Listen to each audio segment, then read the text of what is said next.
Hello everyone, কেমন আছো সবাই? আশা করছি সবাই খুব ভালো আছো। তো আজকে গেছিলাম একটা জন্মদিন বাড়িতে। তো কার জন্মদিন তোমাদের সেটা বলছি। তো প্রথমেই আমার বনুকে দেখতে পাচ্ছ তোমরা, যে বনু রেডি হচ্ছে। তো এই জামাটা আমার দিদিভাই দিয়েছিল, দিদিভাই বলতে আমার পিসির মেয়ের বিয়েতে আমার দিদিই দিয়েছিল। তো এই জামাটা বনুকে পরে সত্যিই খুব সুন্দর লাগছিল। আর আমি, বনু, আমরা বাড়ির সবাই মিলে গেছিলাম। আর এইটা হচ্ছে আমার বনুর বন্ধু যে দাঁড়িয়ে আছে, দেখতেই পাচ্ছ। এইটা হচ্ছে বার্থডে কেক, আর এটা বার্থডে গার্ল। তো খুব মজা করেছি আমরা জন্মদিনে। আর যখন কেক কাটিং হয় তখন বাজে ঠিক 9টা। তো কেক কাটতে বেশ রাতই হয়েছিল, আর অনেক লোক এসেছিলো।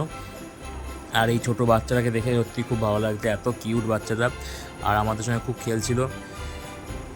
আর আমি তো বসে বসে দেখছি আর ভিডিও করছি। আর তারপরে আমরা খেতে বসে গেছিলাম, আর প্রথমেই খেলাম চকলেট কেক। আর রাতে হয়েছিল ফ্রায়েড রাইস আর কাতলা মাছের কালিয়া। তো মাছটা এত সুন্দর হয়েছিল, মানে কি বলবো। আর তারপরে ছিল চিকেন।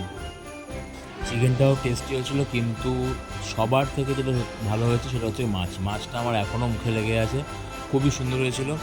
আর তারপরে ছিল চাটনি, পাঁপড় আর পায়েস, যেটা জন্মদিনের বাড়ি থাকেই। আর তারপরে ছিল রসগোল্লা, আমি 2 পিসই খেয়েছিলাম। আর তারপরে ছিল দই। এইটুকুই ছিল আজকের ভিডিওটা। আবার দেখা হবে অন্য কোনো ভিডিওতে।